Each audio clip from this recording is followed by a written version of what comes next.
Olá, querido, olá, querida. Depois dessa abertura e esses momentos de oração tão inspiradores, as meninas, a Mari, a Cleide, a Isa, momento muito agradável e é uma bênção a gente poder estar em oração, compartilhar nossas necessidades, interceder por outras pessoas. Nós começamos aqui na terça-feira passada uma série de mensagens 100 coisas que você gostaria ou necessita fazer antes de ir para o céu. Eu não sei se eu vou ter tempo de fazer 100 coisas antes de ir para o céu, né? Eu não sei, né? Há muitas coisas que eu tenho no coração, muitos desejos que eu ainda tenho, né?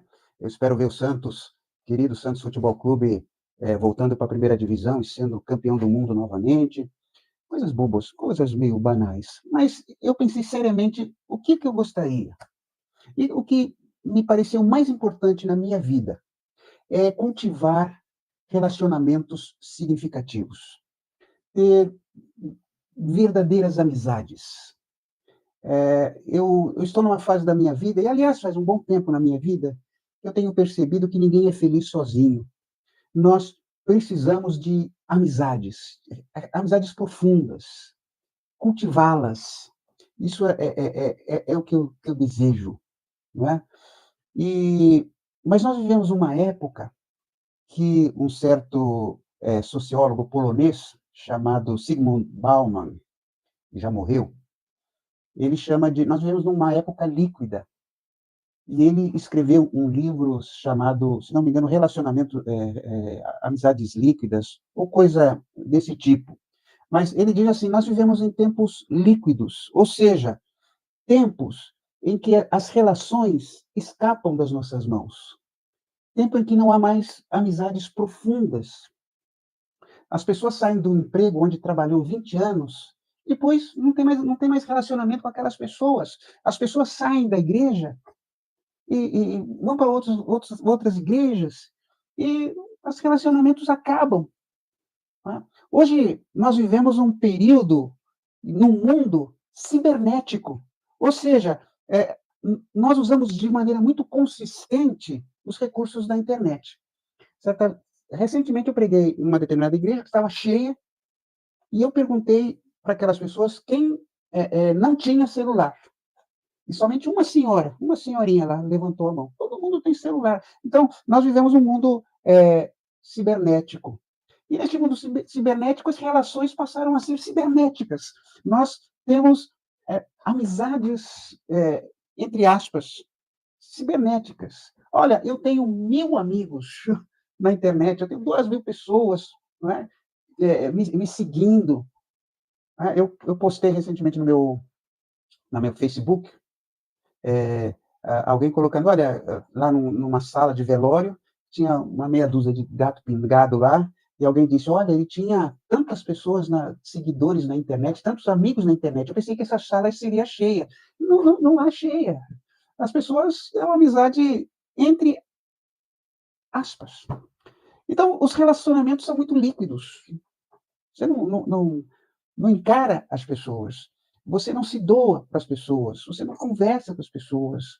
E se alguém te desagrada, você imediatamente você bloqueia. Você manda fora. É isso. As pessoas se ofendem pela internet, porque não estão cara a cara, né? Então, é isso que está acontecendo. E os relacionamentos estão ficando cada vez mais distantes uns dos outros. Eu já falei aqui, né? Hoje as pessoas muitas vezes trabalham em casa, né? Nem mais saem para o emprego, nem mais vão encontrar com outras pessoas. Há pessoas que ficam de pijama o dia inteiro na frente de um computador, né? É, lógico, a gente sabe que a tecnologia é muito importante. Eu não conseguiria mais viver sem a internet, mas eu acho que isso está chegando a um extremo muito perigoso. Uma revista publicou um artigo anos atrás que falava do cyber solitário, né? É, é, a pessoa ela está no seu celular ou em outros lugares, mas estão sozinhas. Você já viu lá no restaurante? Você já deve ter visto. o marido com o celular, esposa com o celular, filho com outro celular, e estão todos sozinhos, sozinhos em grupo. Esse é o grande problema. Pessoas que estão juntas, mas separadas, próximas, porém distantes. Estão acompanhadas, mas sozinhas. São os cyber solitários. Próximos, mas distantes. Isso é muito triste, estarmos distante das pessoas, né. Isso pode acontecer, inclusive, no seio da igreja, né. Você vai lá, usufrui da boa música, da palavra, e termina o culto, vai embora. Eu costumava dizer que existem pessoas na igreja que deixam até o carro ligado durante o culto para sair o mais rápido possível, como se pessoas incomodassem. E alguém disse assim: olha, parece inegável haver um ponto a partir do qual as relações virtuais passam a andar na mão oposta às de suas principais conquistas, minando relacionamentos com pessoas reais. As conexões digitais oferecem a ilusão de estarmos acompanhados, contudo, sem as demandas da amizade. Eu assisti uma série inteira, raramente isso acontece. Já é antiga, é o Dr. House, um médico brilhante, muito diferente, né, uma pessoa de difícil relacionamento, mas que resolvia casos, diagnosticava casos com muita genialidade. Ele era um excelente médico. E eu gostava de ver, assim, as soluções que ele dava para os casos. Mas o que mais me impressionou naquela série foi a amizade que ele tinha por outro médico, o Dr. Wilson, que era um oncologista, né? E brigavam, mas estavam sempre juntos, separavam, voltavam. E eu tinha uma inveja muito. Eu falava assim, puxa, eu queria ter uma amizade assim, como o Dr. Wilson ou como House, pessoas que estão sempre tão ligadas. É, mas a gente percebia na série que as demandas dos relacionamentos são difíceis. Eles se intrometiam, eles diziam as verdades, eles não usavam meias palavras, chegaram até se pegar fisicamente, socaram um ao outro, mas eram amigos. E eu falei, puxa, eu queria ter uma amizade assim. Na vida pastoral, no meu caso, a gente pastoreava ovelhas e muitas vezes não queriam uma amizade, né? Queriam um pastor. E muitas vezes eu também, com as minhas demandas, não dava tanta importância àquelas coisas, né? E é por isso que, entre uma coisa que eu quero que aconteça na minha vida antes de ir para o céu, é ter esse relacionamento profundo com alguém, ter uma amizade verdadeira. Não há um sujeito sem o outro. E, por causa disso, nós devemos nos solidarizar com o próximo. E isso deveria ser incontornável para cada um de nós, né? Nós não podemos nos desconectar das pessoas.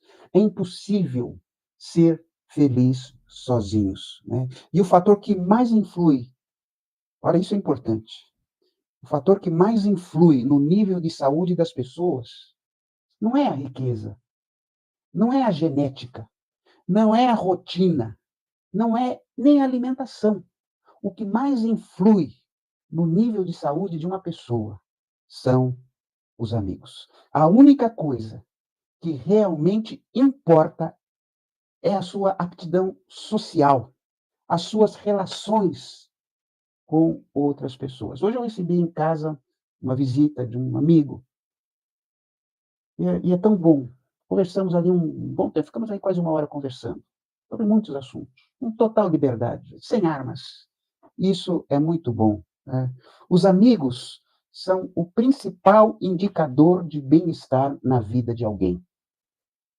Ter laços fortes de amizade, olha só, aumenta a nossa vida em até 10 anos, dizem os especialistas. A Ter amizade previne uma série de doenças. Pessoas com mais de 70 anos têm 22% mais chance de chegar aos 80 se mantiverem relações de amizade fortes e ativas. E ter amigos ajuda mais nisso do que ter um contato com familiares, inclusive. Olha só que coisa importante, né. Então, gente, antes de ir para o céu, eu gostaria de cultivar relacionamentos profundos, saudáveis de amizade. E aí, eu pensei, que na Bíblia eu poderia usar como exemplo? Nós temos excelentes exemplos de amizade na Bíblia, não é? Mas o primeiro exemplo que veio à minha cabeça foi Davi e Jonatas. Lembra da história dessa turma, né? Jonatas era filho do rei Saul. Saul foi o primeiro rei de Israel, né? E Jonatas, seu filho, né? E era um tempo meio complicado, porque o Saul era uma pessoa muito invejosa, era uma pessoa, egoísta, apesar de ter sido um rei escolhido por Deus para governar Israel, né. E, eh, Davi conheceu Jonatas e Jonatas conheceu Davi num período, assim, bastante turbulento. Entre Davi e Saul, nós encontramos um exemplo de uma amizade doentia.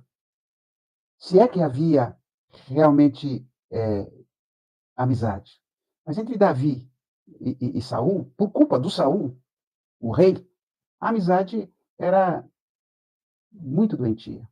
Lá em 1 Samuel, capítulo 18, a gente começa essa história aqui, e eu queria ler para você alguns versículos. Em 1 Samuel 18:2, nós vemos assim: daquele dia em diante, Saul levou Davi para a sua casa e não deixou que voltasse para a casa do seu pai.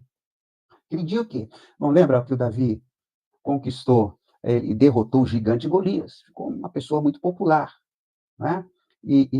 Então, daquele dia em diante, a partir daquele período, o Saul falou: agora você vai ficar comigo. Uma amizade doentia é utilitarista. Há pessoas que só se relacionam com aquele que é útil para ele, que vai lhe trazer algum benefício, né? Eh, eh, o que Saul falou? Bom, esse cara é bom, esse cara vai ser útil para mim. Então, ele que fica aqui por perto de mim.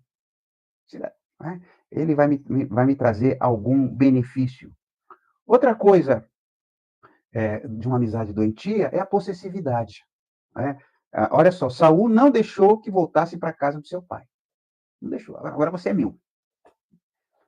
Uma verdadeira amizade dá liberdade para o outro. A gente tem uma tendência de querer que a amizade fique para a gente. Eu tinha um amigo no seminário, inclusive ele fez meu casamento, hoje ele está no Rio de Janeiro, pastoreando uma igreja. E a gente era chamado lá de Cosme e Damião, porque a gente estava sempre juntos, né? Onde estava um, estava o outro. E a gente compartilhava muita coisa, temos muitas histórias juntas. Hoje a gente se distanciou, faz muito tempo que eu não falo com ele. Mas amigo não é posse da gente. Às vezes a gente quer se envolver na vida do outro e não dá liberdade para o outro, com a sua família, com os seus negócios, com os seus lazeres e etc. E tal. O Saul era assim, um sujeito meio possessivo, né?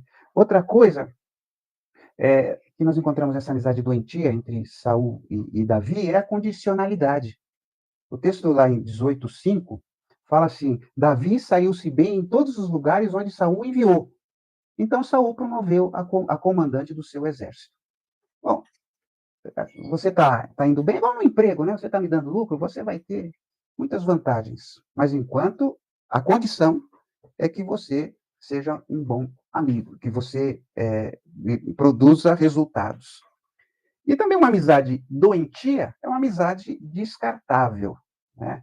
Em 1 Samuel 18, 6-9, nós vemos assim: quando os soldados estavam voltando para casa, depois de Davi ter matado Golias, as mulheres de todas as cidades de Israel saíram para encontrar o rei Saul. Elas cantavam canções alegres, dançavam e tocavam pandeiro e lira. Alegravam-se e cantavam assim: Saul matou 1000, Davi matou 10.000. E Saul não gostou disso, ficou muito zangado e disse: para mim as mulheres deram 1000, mas para Davi deram 10.000. A única coisa que está faltando agora é ele ser rei, puxar meu tapete, ficar no meu lugar. E desse dia em diante, Saul começou a ter ciúme de Davi e a desconfiar dele. Veja, descartável. É o que a gente faz nas redes sociais, né? Bloqueia, descarta. Saul tinha más intenções. O texto fala assim, 18, 10 a 11. No dia seguinte, um espírito mau mandado por Deus dominou Saul e ele começou a agir como louco dentro da casa. Davi estava tocando lira, como fazia todos os dias, e Saul estava segurando uma lança. Então Saul pensou assim: vou espetar Davi na parede. E atirou a lança contra ele 2 vezes. Porém, nas 2 vezes, Davi se desviou. Ah, Saul foi ameaçado pelo ídolo do poder. Ele não abria mão do poder. Quando ele teve a chance de ter algum poder, ele seria capaz de matar uma outra pessoa. Mas, se com Saul nós encontramos a dinâmica da amizade doentia, com Jonatas nós identificamos a dinâmica de uma amizade sólida, a dinâmica de uma amizade saudável, a amizade que eu quero cultivar antes de ir para o céu. Porque você ser um velhinho solitário é terrível, é terrível. Então, Jonatas e Davi dão-nos este exemplo, né?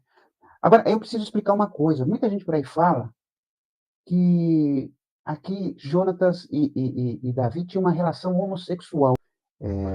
O texto fala que Jonatas, filho de Saul, começou a sentir uma profunda amizade por Davi e veio a amá-lo como a si mesmo. Então, as más línguas dizem que era uma relação homossexual. Primeiro, gente, eu não concordo com essa ideia, porque Davi, se tinha uma coisa que ele gostava, era de mulher. Ele tinha uma fraqueza por mulheres. Né? Então, vi de caso com Batseba. Então, outro argumento é que, hoje em dia, nós banalizamos o conceito de amor. Né? E, o amor se tornou assim uma relação sexual, se tornou uma atração física, alguns minutinhos de prazer. Então, como a gente banaliza essa ideia de amor, quando a Bíblia fala que Jonatas amou Davi, a gente acha que era algo meramente física. Mas, quando nós olhamos mais profundamente esse texto, nós encontramos a dinâmica de uma amizade sólida, uma amizade profunda. Porque, falando em banalidade, hoje falar em fulano é meu amigo, eu acho muito difícil você dizer fulano é meu amigo, a não ser que você rebaixe muito o nível de amizade. O que é amizade? Contar piada juntos? Sair uma vez ou outra para tomar uma cerveja? É isso que é amizade? Certamente não. Mas se a gente banaliza o conceito, todo mundo é amigo. Eu tenho muita dificuldade de dizer fulano é meu amigo. Porque, para ser amigo mesmo, se exige algumas coisas. Por exemplo, é preciso altruísmo. Em Jonatas 18:1, nós lemos: Jonatas, filho de Saul, começou a sentir uma profunda amizade por Davi e veio amá-lo como a si mesmo. Ou seja, eu desejo para você o que eu desejo para mim. E olha que não houve um investimento proporcional nessa amizade. Porque Jonatas era filho do rei. Quer dizer, não eram pessoas iguais. Davi tinha vindo de um pastor de ovelhas, numa infância na simplicidade, evidente, né? Mas Jonatas investiu em Davi. E naquele tempo, não era recomendável, não era você se ligar a Davi. Porque o rei estava de olho em Davi, o rei queria acabar com Davi. Jonatas sabia disso. Mas mesmo assim, ele altruisticamente se relacionava com Davi. Outra coisa de uma amizade, outra característica, uma amizade sólida, profunda, verdadeira, é a bondade. Em 1 Samuel 18, 3, 4, nós lemos assim: Jonatas e Davi fizeram um juramento de amizade, pois Jonatas tinha grande amor por Davi. Ele tirou a capa que estava usando e a deu a Davi. Deu também a sua túnica militar, a espada, o arco e o cinto. Os apetrechos do filho do rei. Aqueles apetrechos lhe traziam dignidade. Dignidade é Jonatas. E Jonatas deu estes apetrechos a Davi. Ele se diminuiu para o amigo crescer. Coisa bonita, né? Você se sacrifica para alguém crescer? Neste mundo de competição que nós vivemos, né? Se a única pessoa que cresce é você num relacionamento de amizade, algo está errado. Eu quero que você cresça. E você vai querer que o seu amigo cresça. Isso é um relacionamento, né? Outra marca aqui dessa relação profunda é o sacrifício. Já aí nós vamos para o capítulo 19, de 1 a 3, lemos assim: Saul contou ao seu filho Jonatas e a todos os seus oficiais que planejava matar Davi. Mas Jonatas era muito amigo de Davi, por isso lhe disse: o meu pai está planejando matar você. Amanhã cedo, matar você amanhã cedo. Tenha cuidado. Esconda-se em algum lugar secreto e fique lá. Eu vou esperar pelo meu pai no campo em que você estiver escondido e vou falar com ele a seu respeito. Se eu descobrir alguma coisa, eu aviso você. Né?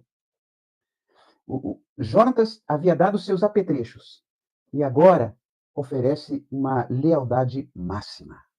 Na amizade verdadeira, há lealdade. Não fica falando mal por detrás. Não trai por detrás. Não planeja derrubar o outro. Né? Quanto tempo faz que você não se sacrifica por alguém? Não estará você só porque nunca se sacrifica por alguém? Queremos que os outros se sacrifiquem por nós. Eu me lembro uma senhora me falou: pastor, essa igreja não tem amor. Tem amor, as pessoas não te cumprimentam, não falam com você. E eu perguntei a ela: com quem você tem falado? A quem você tem cumprimentado? A quem você tem buscado? Algumas pessoas só querem que lhe busquem, mas não querem buscar outras pessoas. Num relacionamento sólido, numa amizade sólida, também existe liberdade. Aí Jonatas disse a Davi: Deus esteja com você. Em outras versões fala: Jonatas disse a Davi: vá em paz. Meu pai quer te matar. Se afaste. Vai se proteger. Davi era muito caro para Jonatas, muito querido, mas ele dispensa o amigo para preservar a vida do seu amigo. Jonatas não era possessivo. Lembra do Saul? Você vai ficar na minha casa e nem vai ver seu pai. Jonatas não puxou ao pai, felizmente, e deixou que o amigo partisse. E também dentro de uma amizade sólida existe a espiritualidade. Né? Capítulos 20, versículo 42 de 1 Samuel. Aí Jonatas disse a Davi: Deus esteja com você. O Senhor Deus fará com que você e eu, e os seus descendentes, e os meus descendentes, cumpramos sempre a promessa sagrada que nós fizemos um com o outro. A presença de Deus fazia diferença nesta relação entre Davi e Jonatas. Não é uma amizade bonita? Não é algo para a gente ler, meditar e imitar? Alguns anos atrás, eu sentia muita falta de ter um amigo. Eu falei: vou procurar um amigo. E na associação, entre os pastores, eu escolhi lá uma pessoa, falei: vou investir nessa pessoa. Chamei aquela pessoa para tomar um café, fomos a um shopping, eu paguei a conta. Né? E depois começamos a caminhar juntos aqui no Parque de Vila Alpina. E foi um período muito bom, em que ele desabafava comigo, eu com ele, nós ríamos juntos, nós trocávamos ideias, nós discordávamos. Mas foi um período muito bom. Até que este meu amigo, o pastor Gease, foi para a França como missionário. E está sendo uma bênção lá. Mas é bom ter amigos. Então, eu respondo mais uma vez. Antes de ir para o céu, eu quero cultivar amizades mais profundas. Ninguém é mais importante. Nada é mais importante do que um amigo, do que um relacionamento significativo. A gente se encontra por aí e na terça-feira aqui na nossa convergência. Esses momentos tão felizes e agradáveis. Tenha um bom sono para você que está vendo ao vivo e para você que esteja vendo em qualquer horário. Que Deus te abençoe. Tá bom? Um abração para todos.